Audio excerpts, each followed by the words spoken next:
right, everybody, welcome into the week. Welcome in. This week is going to be a little bit weird. I'm traveling, so some things that we were planning on, spiritual business kicking off this week. We're going to have it kicking off in October, but maybe not this week, okay? So my travel schedule has kind of thrown everything into a weird place. So my apologies to you, but if you are ready to jump on getting your business or side hustle leveled up, the link is in the description box and you'll get more detail as we roll this out, okay? So my apologies, I know things are woohoo, but now that Mercury's gone direct or going direct right now, things should even out, okay? So we've got some crazy stuff going on in October. I will make more videos about this. The morning messages this week are going to be about a lot of the things that I'm talking about. We have Pluto going direct, we have Mercury going direct. We have a full moon in Aries next week, which you may already be feeling. It's very powerful energy. I like the Aries energy here in October. At the end of the month, Mars is going to go retrograde. So if you've got some stuff to get done, to get moving, to start, right, this is the time after Mercury goes direct and before October 30th when Mars goes in retrograde. So just keep that in mind, all right? Keep that in mind. Gates of Triumph, stepping into power, and rainbow blessings. I like it. I like it. So this does feel to me a little bit like we've been standing at the door a little bit for a while here, wondering if we should leave, walk down that road, standing here and being like, I'm really hoping to have this success expanding in my life, but it's almost like it's out there. It's the energy of the success is out there, like it's not with us. And that's why stepping into power is going to be so much more important. I feel this for the collective, that if you have been kind of like, I'm not sure what my mission is or what my path is, I feel like connecting with the collective is going to help give you power. It's, if you need a little bit of, a little bit of oomph to get going, tap into the collective. I feel like we're all here to help each other and it's available to you.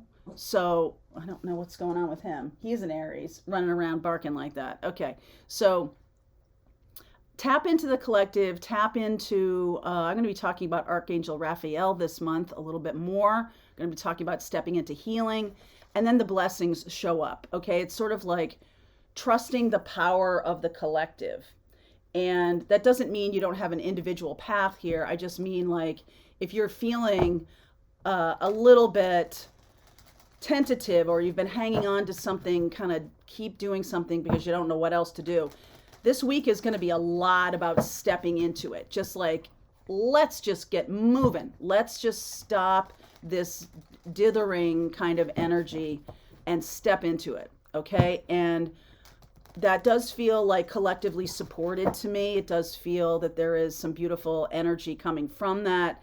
And the fear that has held you back from doing that will dissipate. It'll bring a lot of self-confidence when you do that. Oh, look at this. Underneath is the Ace of Cups and the World card. So there's an ending of a cycle and a beginning of a new cycle. That's beautiful. The Six of Wands, the Tower. Oh my, yes. Four of Wands, Knight of Swords, Two of Swords, the Empress, Eight of Wands, Eight of Pentacles. I like the eights here, and the Six of Cups. All right, let's talk about this. All right, sorry about that. So here's the thing. The Tower is coming in. A lot of times when we see a tower in a reading, there's this sense of dread or fear about it, right? Just like we're standing at the door and knocking or no one's answering or whatever, we might feel like we don't know what's next. And when we see a tower, there might be a lot of anxiety around that.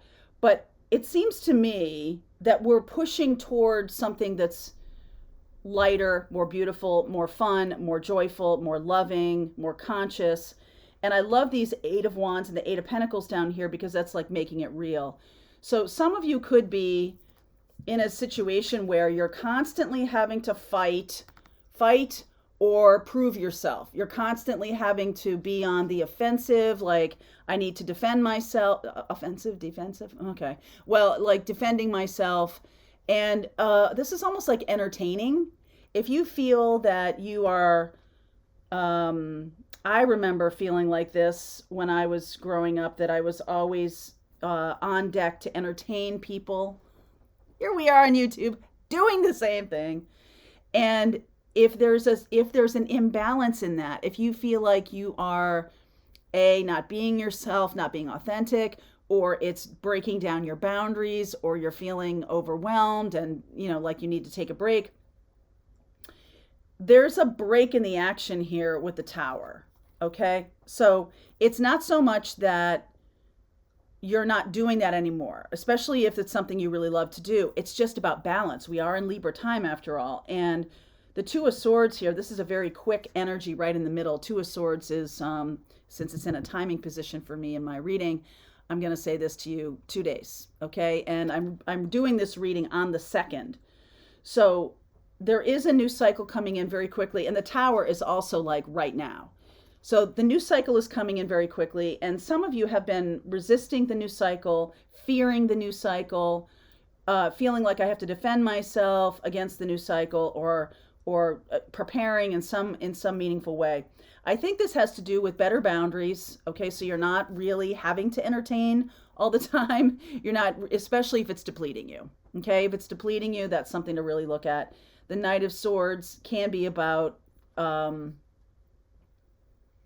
a little bit of frustration, or a little bit of a feeling like I'm angry that you're making me do this. There's some kind of energy around that.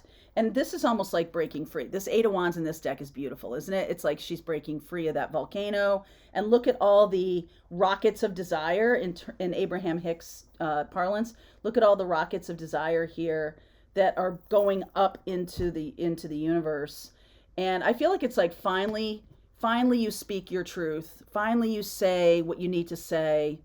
Say what you need to say, right? You finally do it. Now, this could be in an individual relationship where you're wanting a new beginning. You're wanting to have that start. And all this time you've just been kind of like, let me entertain you, and not really saying what you mean, not really saying what's important to you. And so there's been this little bit of like on guard, like now you're able to be evenly matched. All right. You're able to say what you think, say what you want, say what's important to you, and make it real with this Eight of Pentacles. And the other person, if this is an individual relationship, may never have known that. They may not have known that you've been like, oh, I'm so tired of this kind of thing, or you're breaking my boundaries when it comes to a certain behavior, or a certain like, okay, I hate to cook. And boy, I never thought I'd say that out loud in my life, because I love to cook. But if you're feeling like the other person's not pitching in and doing it as much as you are doing it, there might be a need to say it. This is a boundary kind of issue. Like, oh, I just don't like doing this. And like your partner may say like, well, why didn't you just tell me? I don't think that there's a lot of, I feel like you feel like this is a big unburdening. Okay. But Two of Swords is pretty small potatoes compared to the Tower. And I think it brings in this beautiful harmony of like, I finally said what I needed to say. The Four of Wands and the Empress here, really beautiful energy there. And then the Six of Cups down here. Then the blessings can start arriving. Okay, the blessings can start arriving. The rainbow blessings. You finally have stepped into your power, and you haven't been. And I'm really kind of feeling that it's not necessarily the other person. Well, it's definitely not the other person's fault, but it's sort of like you've never spoken this truth before, and you might feel a little bit sheepish about it, like your needs don't matter, or like you're, well, they need something so much more, or something's going on in their life that's so much bigger, and I don't feel like I can say it. So for example, if your partner is ill or has some kind of issue going on, and you need to speak your truth, it could stop you for a little while because you're like, well, what's the right time? Some others of you could have something important to say to somebody and just can't really find the right time. It's very understandable, since Mercury has been in retrograde for the last 3 weeks, that we would have a hard time communicating what our needs are or even knowing what they are. And all of a sudden, there's this burst, this Tower and Eight of Wands, this burst of honesty, this burst of energy that says, hey, listen, this is what I need to say. This is what I need to tell you. To my boss, you're putting too many projects on my plate. This is overwhelming to me. This is not fair. There's nobody else getting all of this. Can you explain to me why this is happening? Why am I doing so much and getting so little back?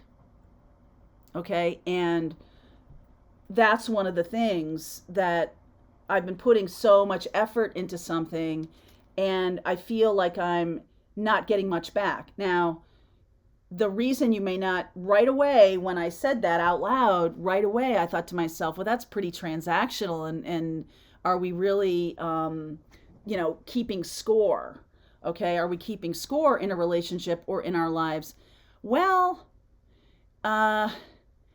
when I say scorekeeping, or when you're accused of scorekeeping in a relationship, that can mean a little bit like you're only doing to get.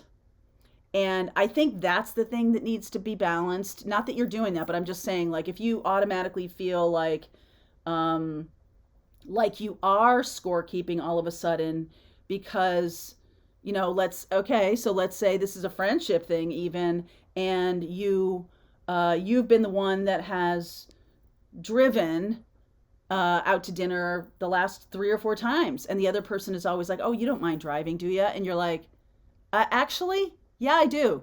I don't want to drive every time. I don't mind driving, but this needs to be a little more fair. And that's something that you may feel like is going to be an on guard kind of situation. Like, the other person may be like, well, what's your problem? Like, why is this such a big deal to you? And you might have to explain it. You know what? Because sometimes when we go out to dinner, I'd like to have a drink. I'd like to have a glass of wine. I'd like to do those things.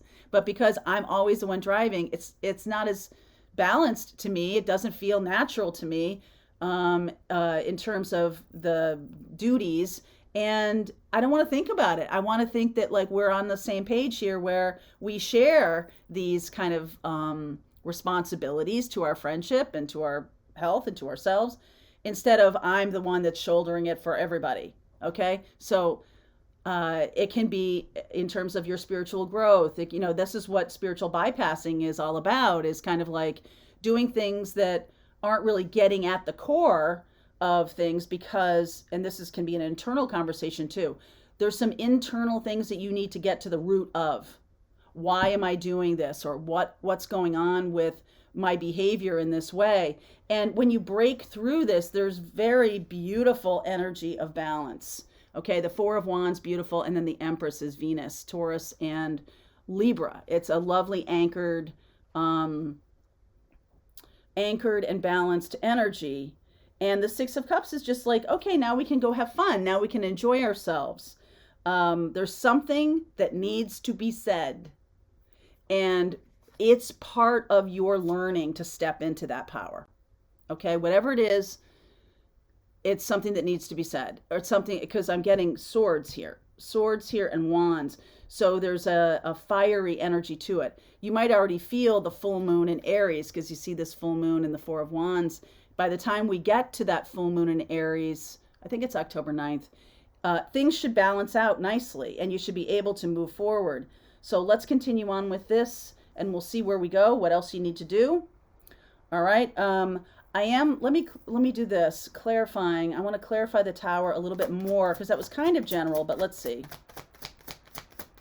Clarifying the Tower a little bit. Woo! King of Swords, Page of Pentacles. There's the Justice card. I like it. And the Fool. Beautiful energy here.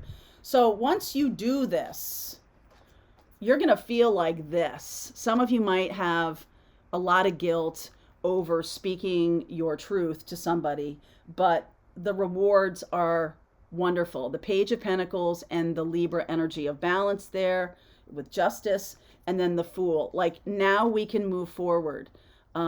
So expect that to happen this week. Let's keep going. Let's go deeper into this reading. If you want to continue on with me, if this is resonating for you, there's a link below, and I'll see you over there.